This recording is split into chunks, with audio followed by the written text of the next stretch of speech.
I finished the lecture last talking about assimilationists and a man that you have to know named Theodor Herzl.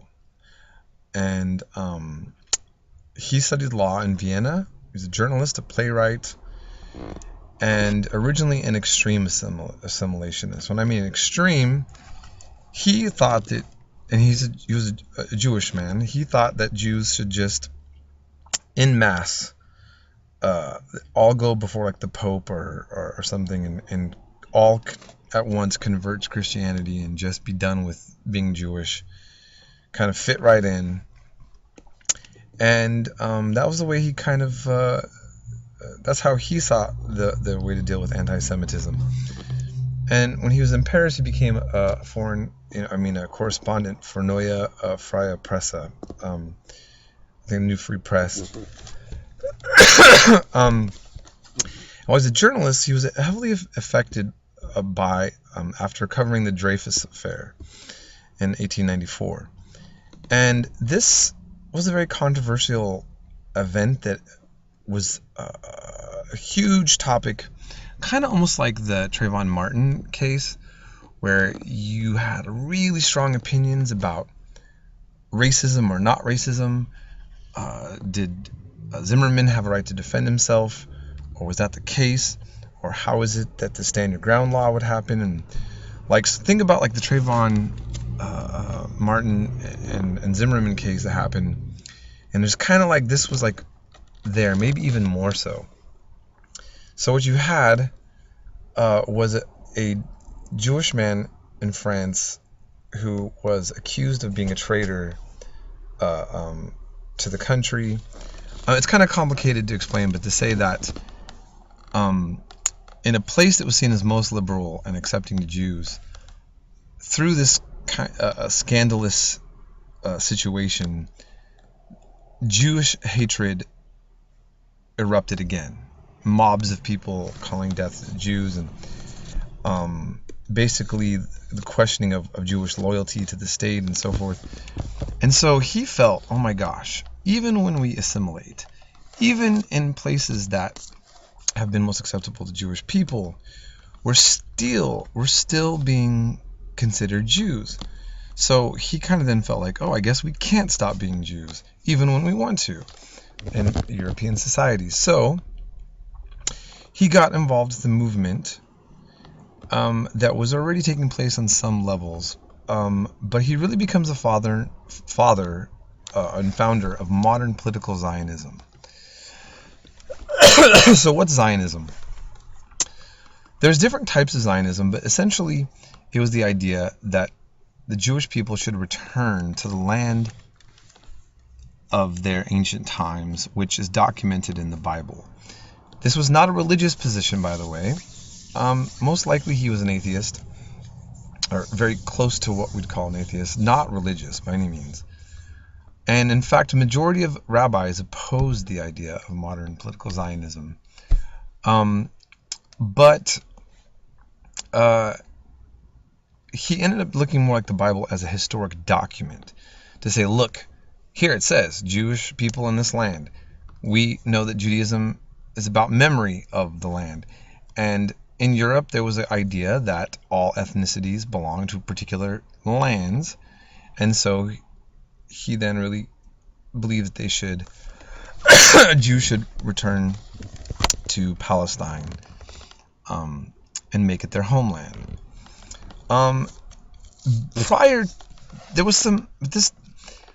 was a lot of Jews that also believed just that any land, like even, how there were American settlements, like Utah is predominantly Mormon. Well, there were some Jewish people who thought maybe we should just have a Jewish community go to America and create a Jewish colony there. He actually thought of maybe Uganda in Africa being a Jewish state. And many of the Zionists thought that was a betrayal. And so he eventually really committed to this idea, yes, Jewish people in Palestine. And he founded the Zionist organization. And so he's really significant to making this happen. So I think Karl Marx, as I mentioned, wasn't the only communist, but he really creates a foundation for communism when we associate him with that. Herzl is really one of the most important of the founding Zionists. Okay, and he wrote a book in 1896 called Der Judenstaat, the Jewish state. And this idea or a vision of Jews having their own state there. Keep in mind again that the Jewish population, this was really kind of radical. He's not arguing this from a religious point of view. He's writing this from a European kind of liberation ideology. And again, many of the rabbis were opposed. But he said, we should meaning in Palestine, form a portion of a rampart of Europe against Asia, an outpost of civilization as opposed to barbarism. So he kind of looked at the Middle East as a barbaric Asiatic place. And he sold the idea of European Jews going there and kind of civilizing it. So it was a way of getting Jews away from Europeans, but bringing European values into a place that he still saw was backwards, essentially. He wrote a novella or a short novel called Alt Neuland, or Old New Land, where he created his vision of what he thought a Jewish state would look like. And it's interesting because he thought through a lot of like maybe counter arguments to his arguments. So there's a guy named Rashid Bey in the story who's like the token Arab, Palestinian Arab.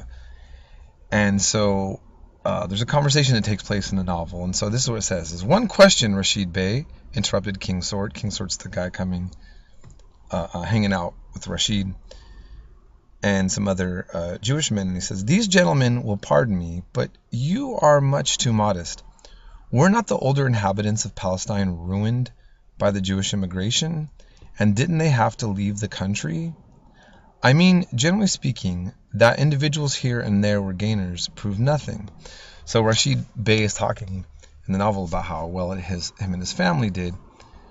And then so there's a guy saying to Rashid Bey, didn't the Arabs of this land get jacked up by having a Jewish state created? And so then he says, what a question. It was a great blessing for all of us, returned Rashid. So for Herzl, he anticipated the idea that it was a predominantly Arab nation land, and that Jews would be having to take the land at the expense of the Arabs. But he thought they were going to do it so well that his vision was that the Arabs would actually say, oh gosh, we're so thankful that the Jews came here. So on that note, I'll end this lecture here and we'll continue on the next one.